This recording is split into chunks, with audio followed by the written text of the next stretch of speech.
Welcome to Adults Only Comedy Berlin.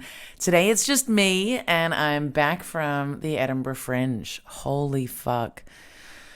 Okay, so I was there for 2 weeks, 14 days, and I've needed a few days to come down from the high and from the MDMA, but it was just magical. Comics talk about the Edinburgh Fringe, and I've wanted to go for years. I just haven't been able to afford it, both the time off and the investment in registering a show, getting the accommodation, flights, blah, blah. I say to every comedian, just fucking make it happen. Oh my God. It was, I don't want to overdo it, but I will confidently say that, well, now I'm less confident, aren't I? But I think it was the best 14 days of my life. Just the community. Okay, so in 14 days, I did 58 shows. So 14 of those were my solo show. And so I did another 44 spots. A lot of those spots were booked spots, so 10-minute spots or sometimes longer. There were lots of 5-minute spots as well and 7 minutes. And so managing to get paid for quite a few of those, not amazingly, but still getting, money helps. Scotland's also expensive, right? The UK is way more expensive than in Berlin. And so every little £5 that you might get from a sort of open mic space, that's like half a meal. My show was at 1 a.m. every day, so that the first day I arrived tired, which is insane. I should not have arrived tired, but given the months I've had in Berlin, there was nothing I could do, right? I took a day off the day before I went to Scotland and had a really nice time at Vibali, just going into the saunas and going to the spas, and then went and took myself and saw Barbie, and then met up with a friend and maybe stayed up all night, but whatever. But I took a day off before I went to Edinburgh, and then the night before I flew, I only did my show and then packed, and then went. But I arrived and I was already kind of tired, and then I didn't want to do it. I hadn't planned to do any spots before my first show, so I get in there and I go straight to my accommodation, and then I come straight into the city. So I was staying out at the Musselburgh Queen Margaret University. And that accommodation is very affordable. They do performers accommodation. So I don't know if it's a problem saying the rates, but it was so you get a feel for it. Very cheap accommodations, £250 a week. And that was so fucking cool getting that and just being able to, boom, 2 weeks sorted. I was warned that it's a 40-minute bus ride from the centre. A 10-minute train when the trains align, but they only run once an hour. But a 40-minute bus ride. And I was like, oh, you know what? I'll just cycle. That'll be fine. I'm really glad I didn't end up cycling. The bus ride's 40 minutes in a taxi. I taxied home one night, which was tough. It was £30 fucking pound. But just being in the taxi and realizing, oh, this is a solid 25 to 30 minute car ride.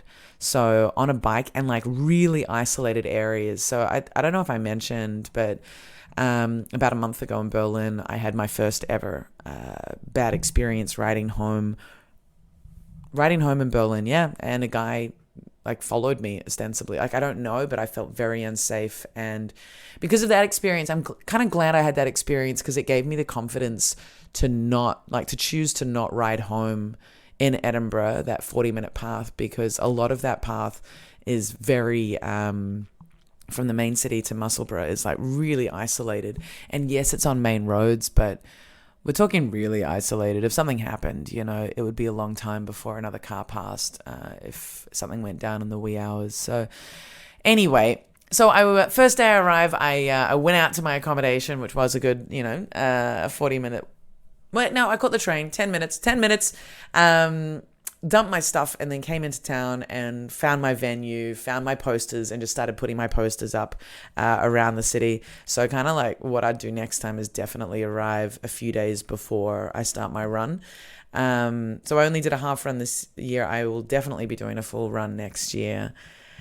At the top, I will just say I managed to break even and then make some money. So for a 14-day run, apparently that's and it was a 1 a.m. slot, so apparently that's pretty good. That's I've been told that's pretty good. I didn't have to cancel a single show.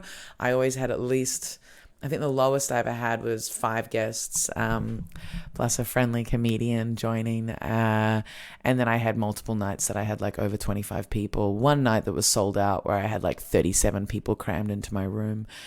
My venue is the City Cafe. They've got like these 3 little karaoke rooms down in the basement. I was lucky enough to get the biggest room down there. But the latest time slot. And so, yeah, the fucking psychological challenge of keeping your energy for your most important work every day at 1 a.m. So there are no shows that start after 2 a.m. at the Edinburgh Fringe. And so I needed to keep my energy after doing as many spots as I could. So the biggest draw for doing spots, obviously, if you're a comic, you just are a little slut for the stage time anyway. But the biggest thing, the best thing about doing spots in Edinburgh, aside from obviously meeting new people, doing your material, it's the best way to advertise your show. So people see you at other shows and they're like, oh, and then you can flyer afterwards, for anyone who doesn't know how that shit works. So I was doing, some days I would only do 2 shows and if I was trying to take it easy, but most days I was doing, 4 to 5 other shows, before my 1 a.m. show. So, after the first sort of 2 days, I was like, holy shit, I cannot get up earlier than midday. And so after my shows, I would need to stay up a little bit later. Also with the buses. So I ended up, basically, my body clock changed to going to bed at 6 a.m. every day. And getting up around 2 p.m. Which was good because then I'd head into the city, usually get up at 2, do some work. Because I was still producing my shows in Berlin. So actually 5 shows a week whilst I was in Edinburgh. I was producing 5 shows. I was actually maybe 6 shows in Berlin. So not that chill. But yeah, so I'd get up at 2, do my work, and then head into Edinburgh town at around 6 p.m. And then do spots, get food, hang with the comics. What I will say about City Cafe is because it's got the 3 venues. A lot of the venues do have multiple rooms, but what's cool about City Cafe is the green room, the storage room that we would all find each other in, and the bar downstairs, and everyone hangs out at City Cafe out the front. Oh man, that place is just I don't know if you can hear it in my voice, but I got back. My voice sounds normal again. I should have done this pod when I got back on Tuesday.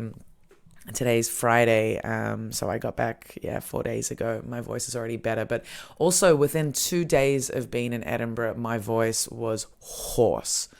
And it wasn't because I was going out and it was just because I was doing that much stage time, and each bit of stage time fucking counts because you want to flyer afterwards, and because you don't know who's in the crowd, and you're giving it your all, and also doing, a 1 a.m. show. It's like, if you're, hustling, so a lot of my audience was definitely drunk.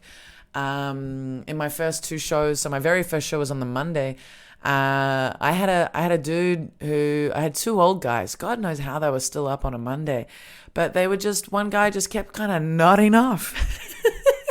But to his credit, he'd nod back awake, he'd do the nod back, at every punchline and laugh. So that was gold. So yeah, no, you the way I was needing to use my voice to keep people engaged at a 1 a.m. show as well. It's really working it, right? Changing the dynamics, keeping it up. So by day 2, it was like, holy shit, okay, I need to be very strategic with how I use my voice. Got onto the teas, gargling salt at night and in the morning.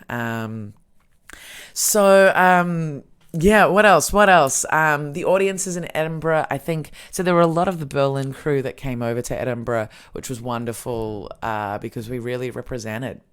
Apparently, people were talking about how strong our scene is. Moni Zhang, killing it, producing 4 shows a day there.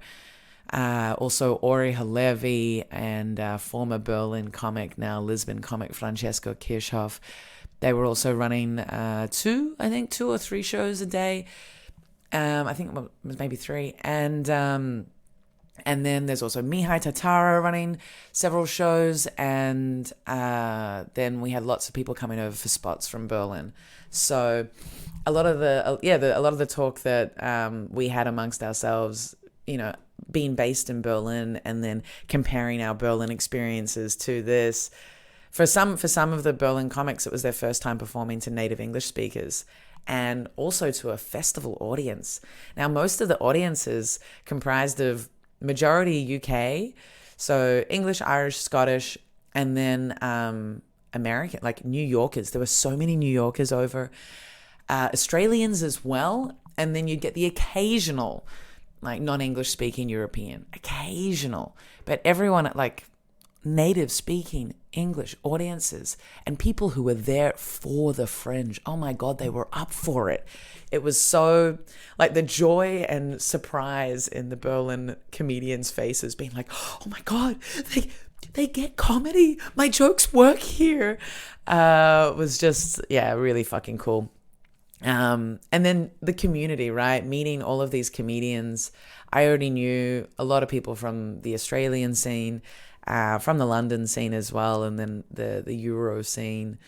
But I met some really wonderful people from South Africa, bonded more with some of the comics that I vaguely knew from Instagram, from around, and just so much community, and the roller coaster you go through at a comedy festival like that. Like, there's no other comedy festival like that. Let's be honest. You can be doing shows from 9 a.m. or 9:30, I think is like the earliest one, through till closing. I think the last show finishes at like 2:30 in the morning. So the number of shows you can do, the ups and downs you go through. You'll do material at one show, you'll fucking kill. You go to the next room, maybe you can't access the room before your spot. You don't know how the room's going. Maybe you do, but you just misread the fucking crowd and you have a horrible set. And then you just feel like you go from feeling like this is what your whole comedic life has been working towards, and you've found your place and this is the best thing in the whole fucking universe. And then you'll do this next show where you just die a sad, horrible, like pathetic death on stage. And you question everything, but then you've got this whole community around you that's living the same thing. And the number of times I slumped into the green room at City Cafe and ran into comedian friends, and we just picked each other back up and just talked shit until we were pumped and ready for our next spot. And I'm even getting kind of teary just saying this now. Jesus, oh my God, it was so good. But what else? I've got little notes here. Man, just like every interaction with audiences too. There's just so much banter in the British culture. Just like, you'd go to a bathroom, you'd run into someone. There was a fun little chat to be had. The number of times after shows, you'd be at the bar and you end up talking shit with whoever was there, comedian or not. Just so much joy and goodwill and silliness.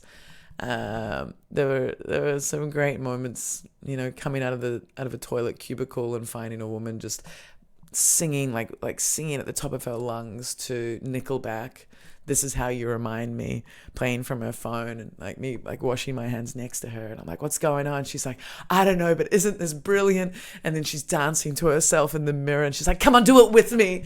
And we're both singing, This Is How You Remind Me.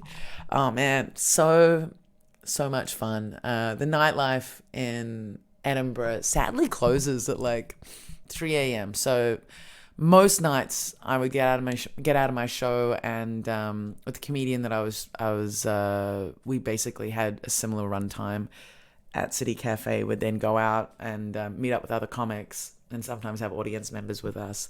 And by the time we get to the first bar, within half an hour, the bar would be closing. So did find all the late night spots in Edinburgh.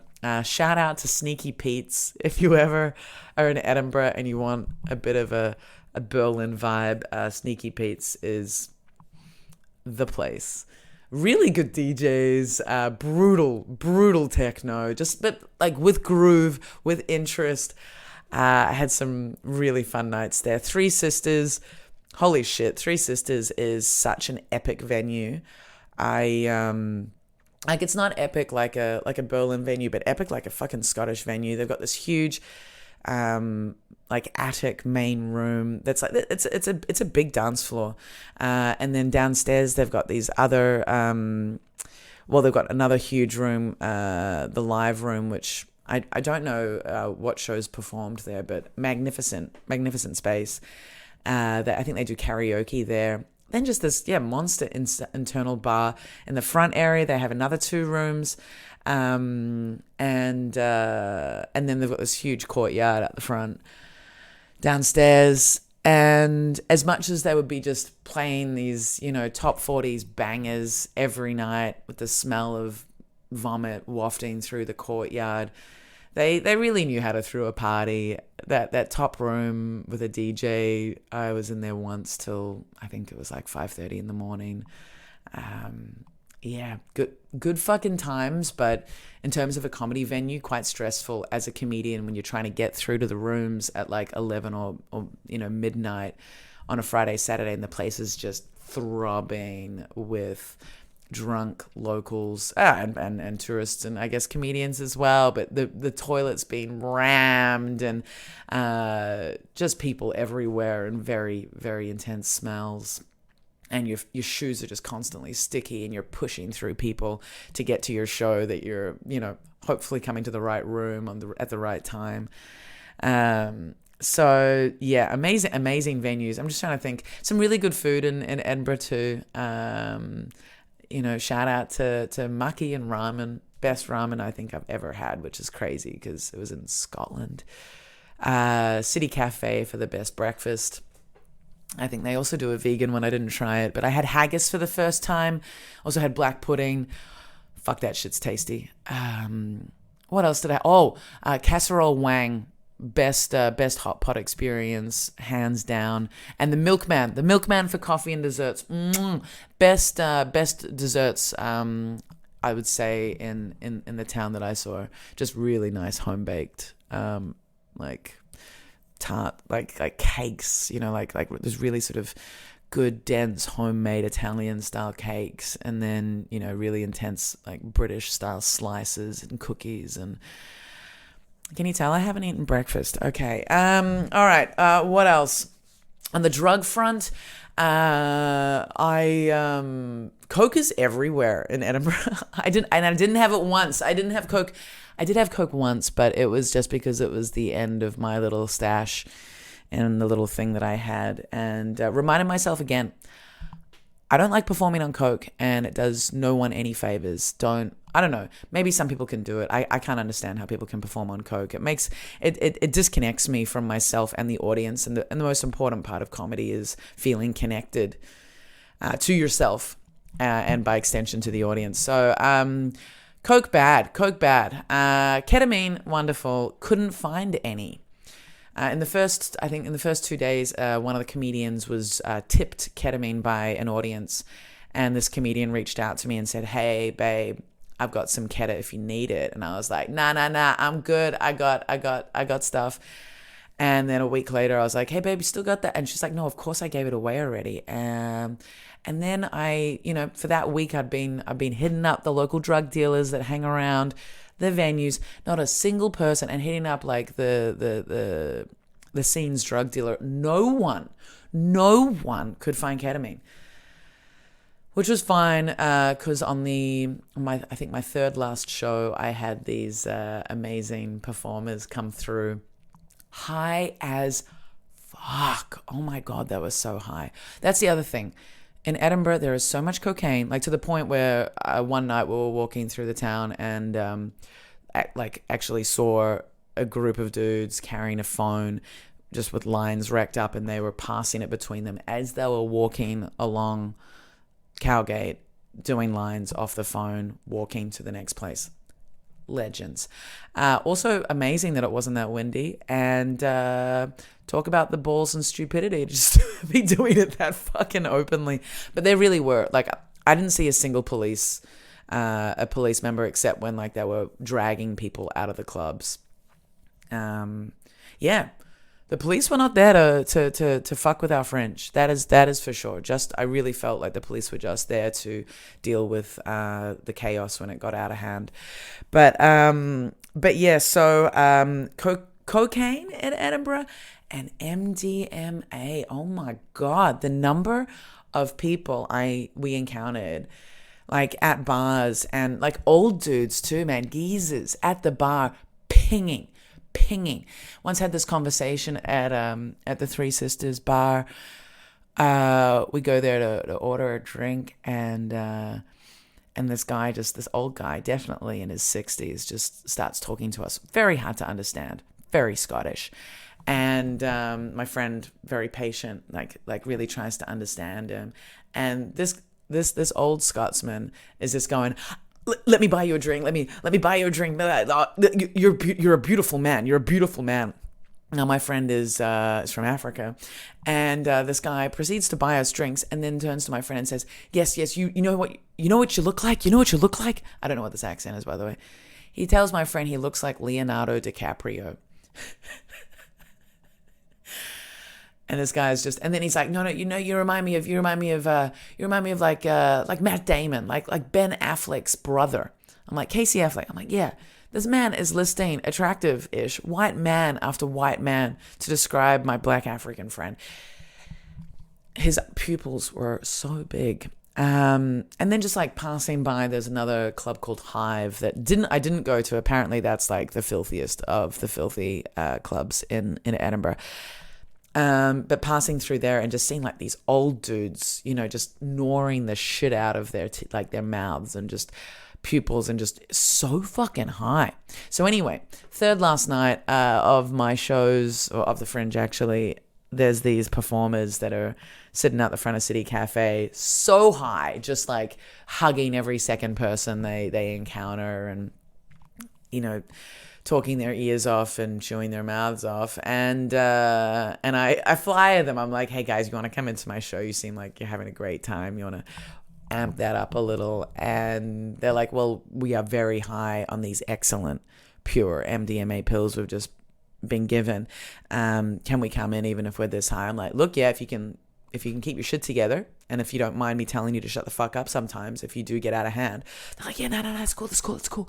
They come in. It's a fucking fun show. I do have to kind of rein them in occasionally, but at the end they end up giving me one of these famed MDMA pills, and they're like, just be careful, don't take the whole thing at once, you've seen us. I'm like, oh yeah, no, I'm not taking the whole thing, Jesus. So I got some free drugs in the end, and it was really nice MDMA. And the craziest thing was, I don't know how, but there was no come down. I did only just take it like a quarter, and then another quarter the first night, and then same again on the second night. But yeah, zero come down. Fucking smooth shit. So that's the drugs covered. Okay, what else? I think I'll kind of wrap it up by, just like things for next year. I like, as much as the Queen Margaret University accommodation was perfectly timed in terms of its availability, and hearing about it and affordability. I won't be staying that far out again. Also, I won't be doing a 1 a.m. show again. But the thing is, I probably will be staying out late every year because that is what I like to do. Let's be honest. But saving my energy for a 1 a.m. show, that was a real marathon, and psychologically like challenging to really get yourself like pumped up after being running around the city, all evening. And then, like, you do a show at 11 and everyone's already drunk and tired. And then you're doing a midnight show and it's like, all right, I need to fucking get these people all excited now for my one. I've got to get myself excited. And I won't lie, like, I did use some, people will have a drink or a smoke. I did, a couple of times definitely need to do just a little bit of something to get me in the mood and just to put me on the same level as my audience. Performing as a sober person at 1 a.m. when I'm tired, nah, man. So, a couple of little additives. We're it's not like we're in professional sports here. We're in comedy and people drink and smoke. So I did give myself some assistance a few nights there because yeah. So next year I'd love like a 10 p.m. Even an 11 p.m. spot would be fucking magic. But I won't be staying out so far away. Nah. The accommodation was nice. It wasn't. What am I saying? It was this kind of very narrow. It was everything I needed. But the mattress was horrific. It was a spring mattress. It was assisted student living. So what that meant was that when my toilet paper ran out, they had nothing that they could sell me. As the sweet gentleman at the front desk really loved to remind me, this is assisted student housing. So, okay, buddy, okay. Well, when I needed to do my laundry, you assisted me with having some laundry powder, didn't you? But I guess toilet paper would be a bit of a stretch. Also the Wi-Fi, that's another thing. If you're needing to do lots of uploads, do not like that. The Wi-Fi there was so bad I couldn't upload anything. So I ended up spending, I think, close to £50 on data packs, which, and I burnt through 200 gig, uploading shit whilst I was there. So keep that in mind. Make sure you've got Wi-Fi that's got decent uploads. What else? Next year, I'm going to be going back next year for a full run. The full Edinburgh Fringe of August 2024 is on. I'm going to bring my solo, I'm going to bring my work in progress, and I'm going to bring a compilation show. Compilation is basically when you've got like a loose name, maybe co-produce it with someone else, and you get other performers to come and perform with you. So that is what I will be doing next year.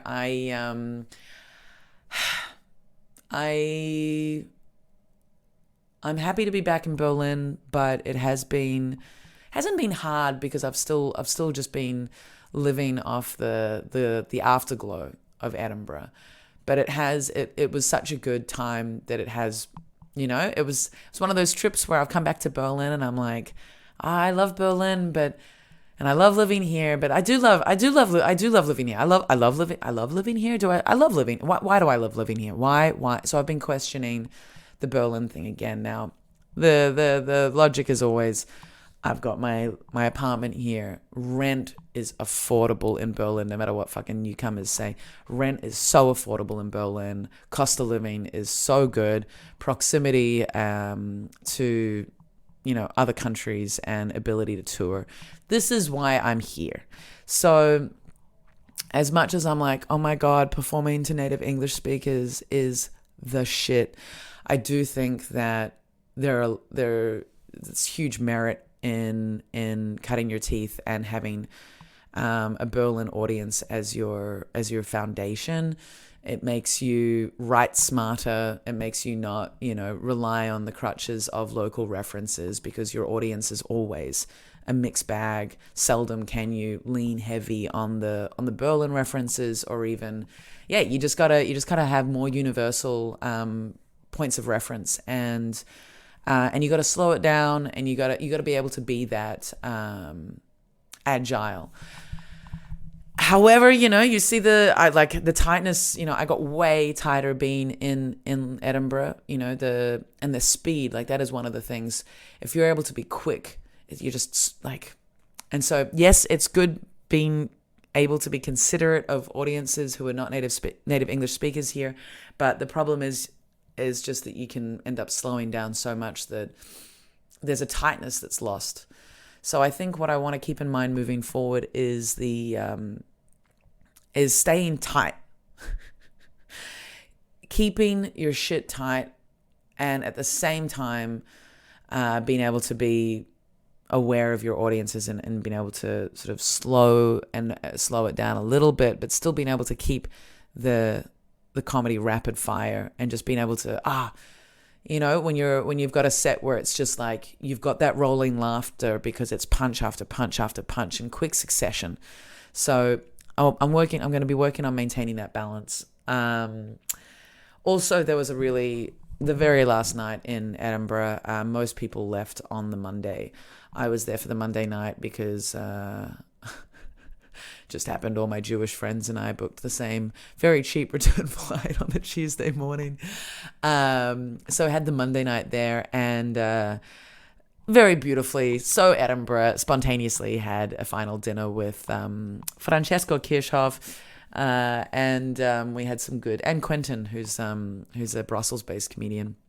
And we had a nice final dinner at Bertie's, the famous fish and chippery, which was great. Another great spot. Not cheap, but solid and generous. But so anyway, we're talking, and what I was saying was that one of the lessons I took, or maybe like consolations I took from Edinburgh, was that it's so dependent on the audience. You can have one night where you just, you can have one show where you fucking kill, you take the same material the next night, and it's just such hard work.